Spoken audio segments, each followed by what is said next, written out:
കളമശ്ശേരി നഗരസഭയിലെ 37-ാം വാർഡിൽ കളമശ്ശേരി ഞാലകം ജുമാ മസ്ജിദിന് സമീപം ഹൈമാസ് ലൈറ്റിന്റെ സ്വിച്ച് ഓൺ കർമ്മം മന്ത്രി പി രാജീവ് നിർവഹിച്ചു.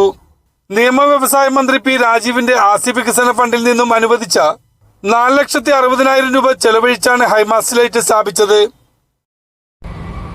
ഇവിടെ ഒരു വെളിച്ചം വേണം, ഒരു ഹൈമാസ് ലൈറ്റ് വേണം എന്ന ആവശ്യം കൗൺസിലറും അതുപോലെ തന്നെ കബീറും ശ്രദ്ധയിൽപ്പെടുത്തുകയുണ്ട്.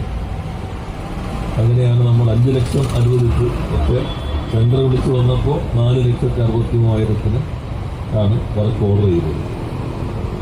ഇതുകൂടാതെ നോർത്ത് കളമശ്ശേരിയിൽ ഇതേപോലെ തന്നെ ഹൈമാസ് ലൈറ്റ് ആയിട്ടുണ്ട്. അത് നമുക്ക് അടുത്ത ആഴ്ച അതും ഉദ്ഘാടനം ചെയ്യാം.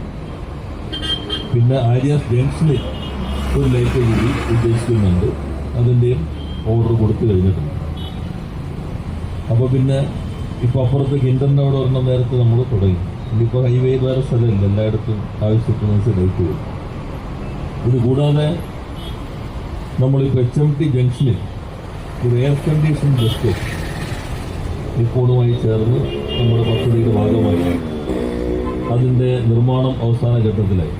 അടുത്ത ആഴ്ച ഒരു സോളാറിൽ തന്നെ ഫുൾ എയർ കണ്ടീഷനായി കുട്ടികൾക്കൊക്കെ അവിടെ പിന്നെ ഇരുന്ന് കളയരുത്, ബസ് കാത്തു നിൽക്കാവുന്ന ഒരു സൗകര്യം അവിടെ ഒരുക്കുകയാണ്.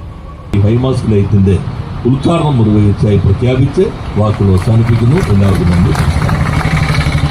നമ്മുടെ മന്ത്രിയുടെ പ്രവർത്തനങ്ങൾ കൂടുതൽ വിശദീകരിച്ച് ഞാൻ സമയങ്ങളെന്നില്ല, എല്ലാവർക്കും അറിയാം.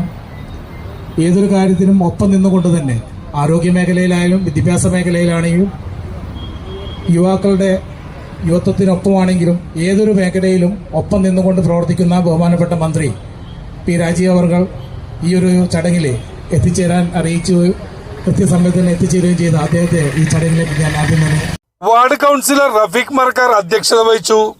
കളമശ്ശേരി നഗരസഭ അധ്യക്ഷ സീമ കണ്ണൻ, കൗൺസിലർമാരായ മനോജ് കെ.ടി, ഷാജി കടപ്പള്ളി, സലീം പതുവന, ഞാലകം ജുമാ മസ്ജിദ് ഖത്തീബ് PK സുലൈമാൻ മൗലവി, Njalakam Juma Masjid president Kabeer, Alfiya Kareem, Azeez Kummancheri, Vyapari Vyavasayi Ekopana Samithi Kalamassery unit president Jamal Neerankal, Kalamassery merchant association president Hasan, retired മുൻ RTO NE കുഞ്ഞു മുഹമ്മദ് തുടങ്ങിയവർ പങ്കെടുത്തു.